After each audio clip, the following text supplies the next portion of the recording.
Focus news 24/7 खबर एक नज़र।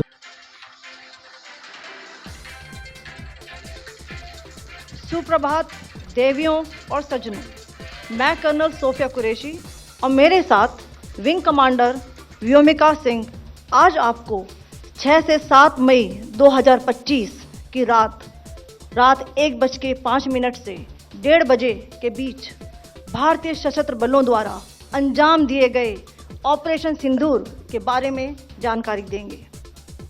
ऑपरेशन सिंदूर 22 अप्रैल को पहलगाम में हुए विभत्स आतंकवादी हमले के शिकार मासूम नागरिकों व उनके परिवारों को न्याय देने के लिए लॉन्च किया गया था। इस कार्रवाई में 9 टेररिस्ट कैंप्स को टारगेट किया गया और पूरी तरह से इसे बर्बाद किया गया। पाकिस्तान में पिछले 3 दशकों से टेरर इंफ्रास्ट्रक्चर का निर्माण हो रहा है। इसमें recruitment, indoctrination centres, training areas व लॉन्च पैड शामिल थे, जो पाकिस्तान और पाक अधिकृत जम्मू कश्मीर POJK दोनों में फैले हैं। इस समय secretary defence production welcome speech दे रहे थे, तो उन्होंने आभार व्यक्त किया कि मैं इस कार्यक्रम में आप सबके बीच उपस्थित। सच्चाई ये है, खैर औपचारिकता पूरी करनी थी, पूरी की उन्होंने, लेकिन इस नेशनल क्वालिटी कॉन्क्लेव में आना मुझे बेहद अच्छा लगा है।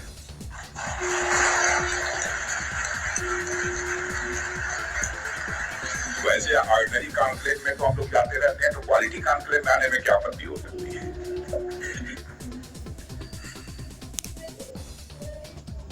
साथियों, सबसे पहले तो मैं हमारी आर्म फोर्सेस ने कल जो कार्रवाई की है,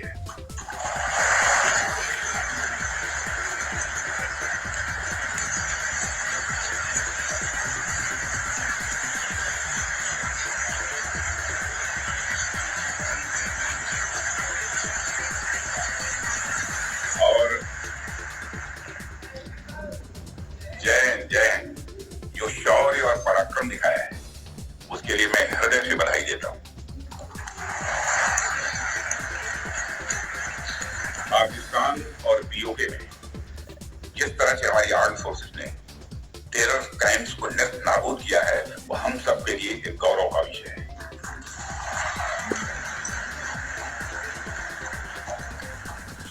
साथियों, आप सभी नेशनल क्वालिटी कॉन्क्लेव का आयोजन यात्रा चल रहा है। क्वालिटी की क्या भूमिका होती है, यह क्या रोल अदा करती है, इसका नमूना हमने कल देखा।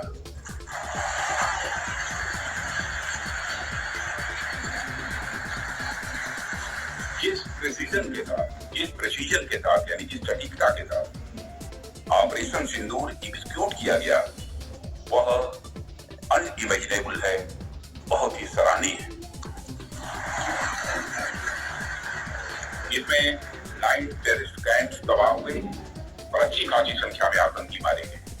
जिस तरह से इस ऑपरेशन को किसी भी इनोसेंट को नुकसान पहुंचाए बिना मिनिमम कोलेटरल डैमेज के साथ अंजाम दिया गया, वह इसलिए संभव हो पाया क्योंकि हमारे formidable and professionally trained arm forces के पास इक्विपमेंट भी हाई क्वालिटी के थे।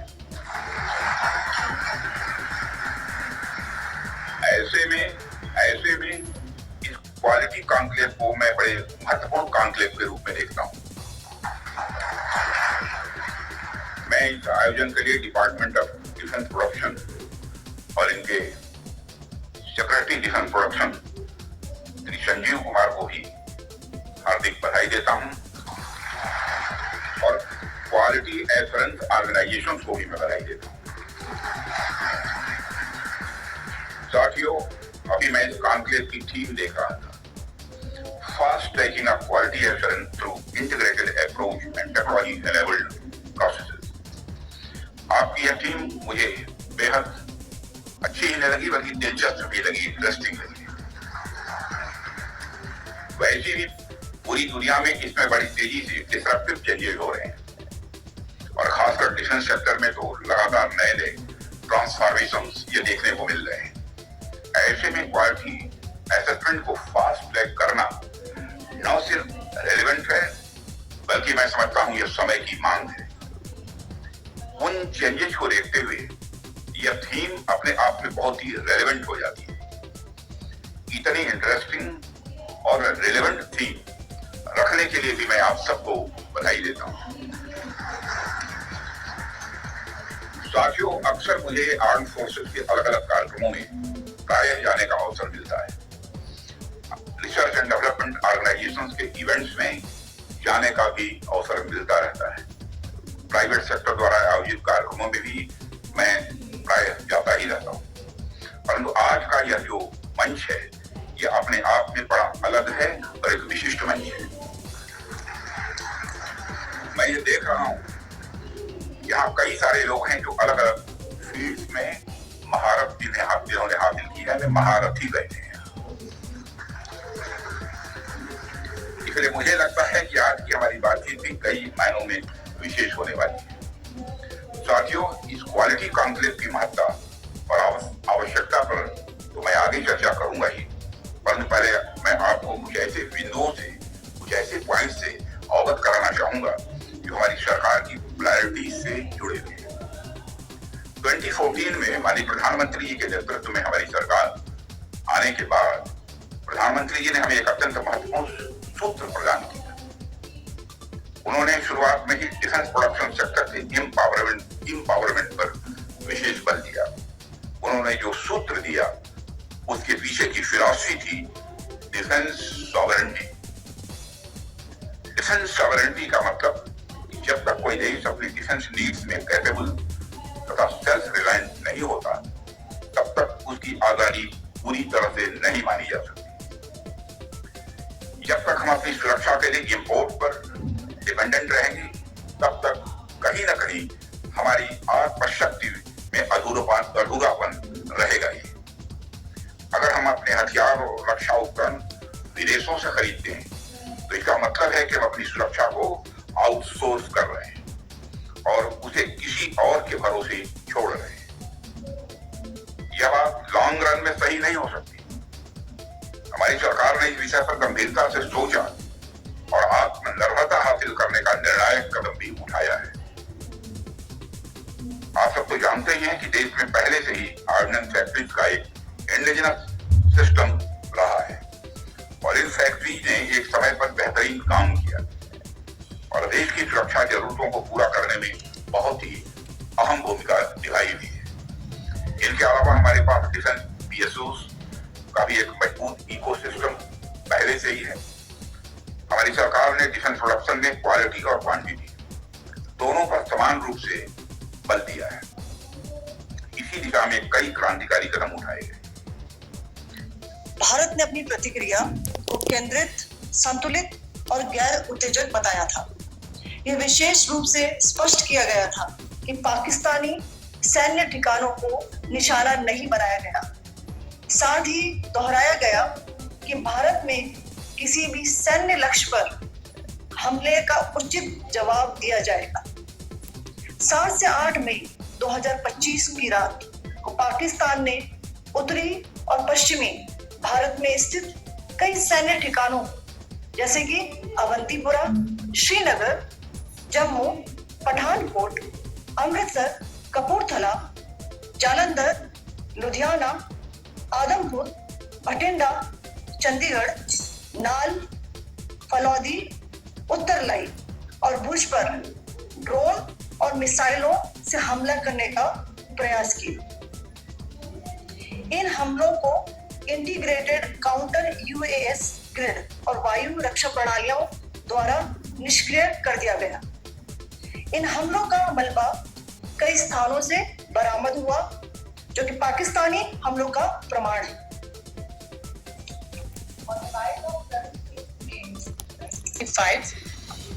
Pakistan attempted to engage a number of military targets in northern and western India using drones and missiles. These places included Avantipura, Srinagar, Jammu, Pathankot, Amritsar, Kapurthala, Nal, Jalandhar, Ludhiana, Adhampur, Bhatinda, Chandigarh, Falodi, Uttarlai and Bhuj. These were neutralized by the Integrated Counter Unmanned Aerial System and other air defense systems. The debris of these attacks is now being recovered from a number of locations that prove the Pakistani attacks. आज सुबह भारतीय सशस्त्र बलों ने पाकिस्तान के कई स्थानों पर वायु रक्षा रडार और प्रणालियों को निशाना बनाया। भारत की प्रतिक्रिया समान क्षेत्र में समान तीव्रता के साथ की गई। यह विश्वसनीय रूप से ज्ञात हुआ कि लाहौर में स्थित एक वायु रक्षा प्रणाली को निष्क्रिय कर दिया गया।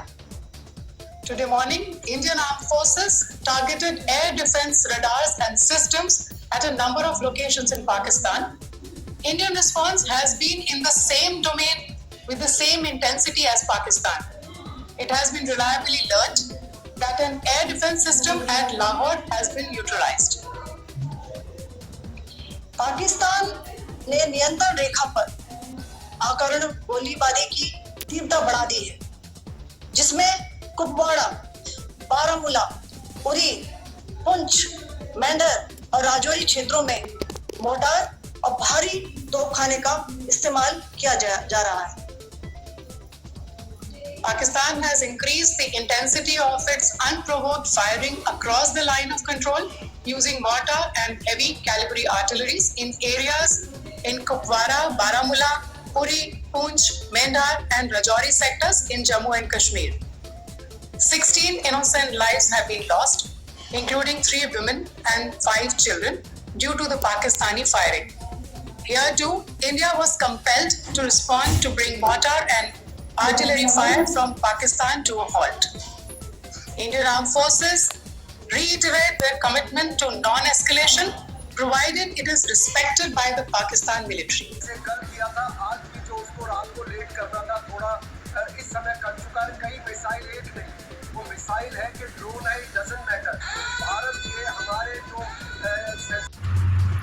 अब तक की बहुत बड़ी खबर। पाकिस्तान के हमले के बाद भारत को आसिम मुनीर की आर्मी अटैक करने का खुला मौका मिल गया। भारत ने बिना देरी किए लाहौर व सियालकोट में ड्रोन अटैक कर दिया।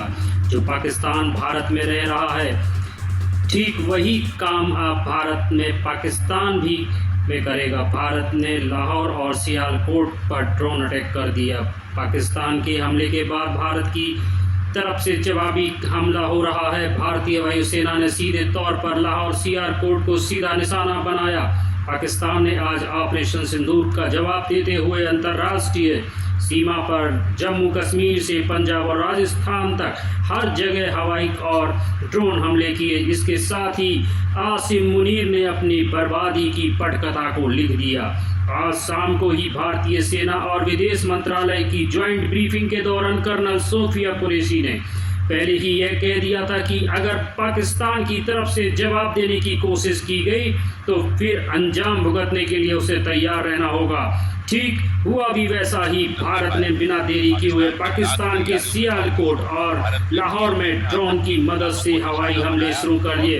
देखिए आप हवाई हमलों को कैसे नेस्तनाबूद किया जा रहा है। और आगे की ये बड़ी खबर आपको बता रहे हैं कि सबसे पहले दिन ढलने के बाद पाकिस्तान की तरफ से भारत के जम्मू, कठुआ, उधमपुर से लेकर पठानकोट, फिरोजपुर, अमृतसर के बॉर्डर पर सेना के ठिकानों पर पाकिस्तान ने निशाना बनाया। इतना ही नहीं, राजस्थान से जुड़े अंतर्राष्ट्रीय बॉर्डर पर भी पाकिस्तान की तरफ से बिना किसी उकसावे के कार्रवाई की गई। भारत पहले से ही पाकिस्तान के इस हमले का जवाब देने के लिए तैयार था। भारत के एयर डिफेंस सिस्टम S-400 की मदद से एक मिसाइल और ड्रोन हमले का करारा जवाब दिया गया। इसके बाद अब बारी थी भारत की जवाब देने की और हमले की। वो कहते हैं ना कि बेस्ट डिफेंस इज अटैक, यानी आपको सबसे अच्छा बचाव आपका आक्रामक रुख होना होता है। भारतीय सेना ने भी ठीक वैसा ही कर दिखाया। बिना देरी किए हाईरोप ड्रोन विमानों ने पाकिस्तान की सीमा में एंट्री ले ली और वहां के एक के बाद एक बड़े हमले शुरू कर दिए। पाकिस्तान के अटैक के बाद जम्मू से लेकर पुंछ और फिरोजपुर से लेकर जैसलमेर तक पाकिस्तान के हमले रुक गए। हालांकि इसके बाद भारत की आर्मी नहीं रुकी। भारत ने शुरुआत में तो लाहौर और सियालकोट से की थी। इसके बाद भारतीय वायुसेना पाकिस्तान की राजधानी इस्लामाबाद तक पहुंच गई। F-16 अभी आई है, बड़ी बड़ी जानकारी आपको सुनाते हैं। F-16 और JF-17 विमान ध्वस्त कर दिया भारत ने अपने जवाबी हमलों में एक नहीं बल्कि पाकिस्तान के 2 बड़े विमानों की जमो तोड़ कर दिया। सबसे पहले चीन ने जो उसको अपने चीनी आइटम दिए थे JF-17 विमानों को भारतीय वायुसेना ने मार गिराया। इसके बाद पाकिस्तान के बेड़े में मौजूद सबसे आधुनिक अमेरिकी मान F-16 को भी भारतीय सेना ने ध्वस्त कर दिया। ये बहुत बड़ी खबर है। अभी लाहौर कराची से भी हमला हुआ है। आसिम मुनीर जिन विमानों के दम पर भारत पर अटैक का दम भर रहे थे, भारत ने उन्हीं को मिट्टी में मिला दिया। आप देखिए कितना बड़ा अटैक लाहौर, कराची और देखिए लाहौर में भी अटैक ये दिखा रहे हैं, मिसाइल ये चल रही है। और आप देखिए जवाबी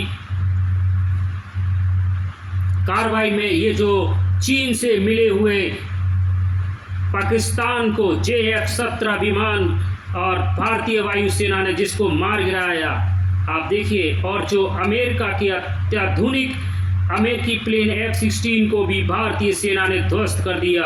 आसिम मुनीर जिन विमानों के दम पर भारत में अटैक का दम भर रहे थे, आप देखिए उनकी स्थिति क्या है। एक के बाद एक हमले, आप देखिए क्रिम से 1 2 3 4 5 और एक के साथ एक मिसाइल को कैसे ध्वस्त कर रही है भारतीय सेना।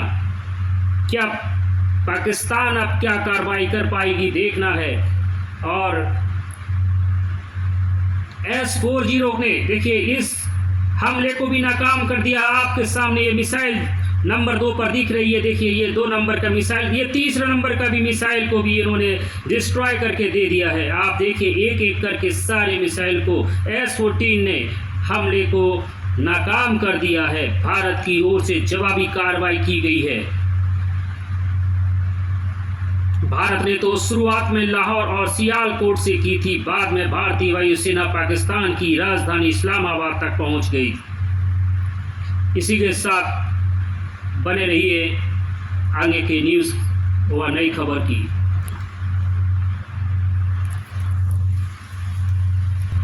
अभी आई है बड़ी खबर। पीएम मोदी से मिले अजीत डोभाल। राजनाथ सिंह की सेवा प्रमुखों से जारी है हाई लेवल मीटिंग और देश में बढ़ती है सुरक्षा चुनौतियों के बीच राष्ट्रीय सलाहकार अजीत डोभाल ने आज प्रधानमंत्री नरेंद्र मोदी से मुलाकात की। इस बैठक में अजीत डोभाल ने प्रधानमंत्री की सीमावर्ती इलाकों को मौजूदा स्थिति के बारे में और सुरक्षा पहलुओं पर विस्तृत जानकारी भी दे दी है। और देश में बढ़ती सेना और सुरक्षा चुनौतियों के बीच राष्ट्रीय सलाहकार अजीत डोभाल ने आज माननीय प्रधानमंत्री नरेंद्र मोदी से मुलाकात की। और इस बैठक में अजीत डोभाल ने प्रधानमंत्री को सीमावर्ती इलाकों की मौजूदा स्थिति और सुरक्षा पहलुओं पर विस्तृत जानकारी भी दे दी है। बैठक में आंतरिक सुरक्षा, नागरिक की सुरक्षा सुनिश्चित करने और भविष्य की रणनीतियों पर भी चर्चा की गई। आपको बता दें कि ड्रोन हमले की कोशिश के बीच में पाकिस्तान ने जम्मू के साबा SR-पुरा सेक्टर में संघर्ष विराम का उल्लंघन भी किया था, जिसका भारतीय सेना ने जवाब भी दिया। वहीं भारत के डिफेंस सिस्टम ने जम्मू, जैसलमेर और अमृतसर में पाकिस्तान के हमले की कोशिश को नाकाम भी कर दिया। आप देखिए राजनाथ सिंह ने, आपको ही बता रहे हैं, ब्रेकिंग न्यूज़ है, राजनाथ सिंह ने पीएम मोदी से मुलाकात की है और यहाँ की स्थितियों के बारे में विस्तार से बता दिया है। और आप देखिए ये आपको दर्शाया जा रहा है, भारत ने सियालकोट पर भी बहुत बड़ा हमला कर दिया है और जवाबी कार्रवाई की है। S-400 ने किया इन मिसाइलों को नाकाम। और आप देखिए कितनी बड़ी कार्रवाई है और भारत ने इनके पाकिस्तान के मंसूबों को भी नाकाम किया है।